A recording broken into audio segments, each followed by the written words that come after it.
कैसे कैसे किया जाता है तंत्र? मतलब पहनने ओढ़ने में, खान पान में, या हमारे शरीर के विशेष किसी अंग पर, बालों में, और कुछ लोग कहते हैं जूते चप्पलों का भी जिक्र होता है, वो थोड़ा सा बताइएगा। हमारे यहाँ एक पुस्तक है जिसे कहते हैं रुद्र यामल। रुद्र यामल में तंत्र के सभी विधानों का वर्णन मिलता है। उसमें दो मार्ग माने गए, एक है वाम मार्ग, एक है दक्षिण मार्ग। वाम मार्ग थोड़ा सा खतरनाक मार्ग है। क्यों? वहां पे मदिरा, मांस, रक्त, इस सब का प्रयोग होता है।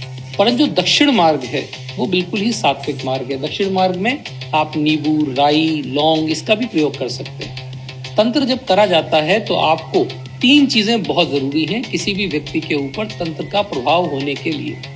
अगर कोई व्यक्ति तंत्र चाहता है कि दूसरे पर हो तो उसके लिए तीन प्री कंडीशंस हैं। कंडीशन नंबर 1, आपको रेगुलरली उस व्यक्ति को कोई चीज खाने के रूप में देनी पड़ेगी। कंडीशन नंबर 2, आपको ध्यान रखना पड़ेगा कि उस व्यक्ति के आप करीब हो, नियर हो, आसपास हो, बहुत दूर ना हो। ये नहीं कि आप कानपुर में है, व्यक्ति दिल्ली में है, आप लखनऊ में है, दूसरा व्यक्ति लंदन में है, तंत्र हो गया। ये सब मूर्ख बनाने की बातें हैं। और तीसरा, कुछ चीजों में कहीं कहीं व्यक्ति का पहना हुआ कपड़ा या फिर उसके प्रयोग किए गए जो वस्त्र हैं उनका भी प्रयोग किया जाता है। तो इसलिए मैं हमेशा कहता हूं, अगर आप तंत्र से बचना चाहते हैं तो कोशिश करें कि जब भी कोई आपको प्रसाद के रूप में कुछ देता है, क्योंकि प्रसाद हमारे यहाँ बड़ी खतरनाक चीज है। होता क्या है कि जब आपको कोई प्रसाद देता है तो आप ये क्वेश्चन मार्क नहीं कर पाते हो, आप आस्था के रूप में उसको तुरंत खा लेते हो।